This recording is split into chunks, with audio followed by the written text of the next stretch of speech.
my people, wonder shall never end. I don't know wetin this life dey turn into, my people. E don happen again. Everywhere don scatter. This video so dey come from Mathias Ezeaku for my people. Everywhere don still scatter again. No be small thing. May you not come be say I too talk for inside this video. I go leave on a for watch this full video. Wetin this Reverend Father talk, my people, and wetin Mathias Ezeaku still talk, my people. Everywhere scatter. Make una just watch the full video. Umi boba ge no ntị, ge no Reverend Father ntị. Wucha no ntị. Na ihe anyị kwuru emebego. Nne ka mara ewo. Akụkụ mmiri ele ka nna na-echere echimo. Akụkụ mmiri ele ka nna na-echere echimo. Enweghị m nne, enweghị m nna, enweghị m onye enyemaka, naanị nne ka mara. Bible si na ka mma n'ife chi ma kara chi ma. Mmiri na anyị na baba anyị nwa ya. Ịma bisaida.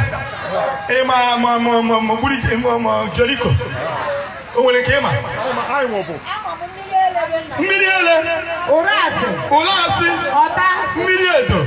Mmiri eze. Ụgbọelu. Ezu agụrụ.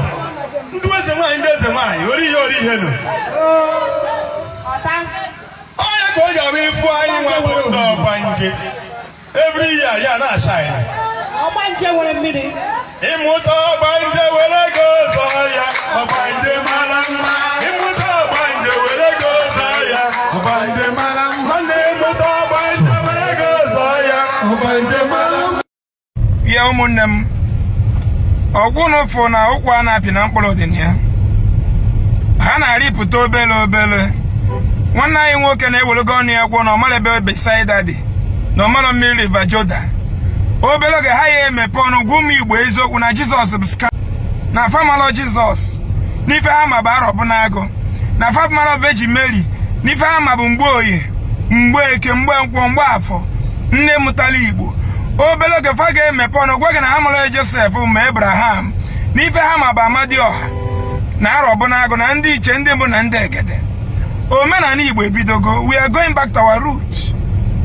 We are going back to those who my father and my mother cannot give me heaven to stay. It is a crime and a taboo for a black man to accept such fiction story. Oh, look on the Agwana, Niamaro River Jordan, Obia Jama River Niger, River Besaida. Now, we go last Benia, we go Rimilio Balo. You know, Obago, Shimili Chichen on Anibu, Otoa Kandu Kage Sichi Yaz, Buena de Hanya, Boa.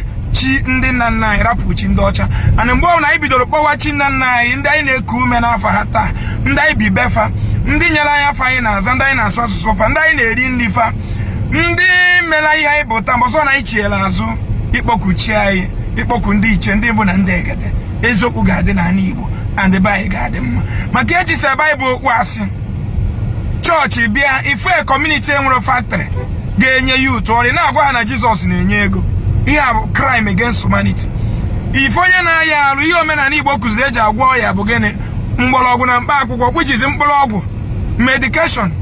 Onye na-aya arụ this criminal under it manipulate ụmụnna anyị na-echi ya fada, echi ya bishop na pastor.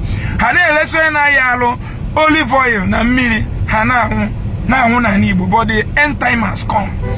End time hapụ na Bible to end fraud creating Igbo land, and the hour has come. Obere oge ha ga-agwụ m Igbo na ha ma onye Jizọs bụ nwa Jizọs bụ n'ihe ama bụ gịnị? Arọ bụ n'agụ na Amadioha na ndị iche na ndị mbụ na ndị egede. Udo dịrị unu m Igbo. Gradually we are getting there.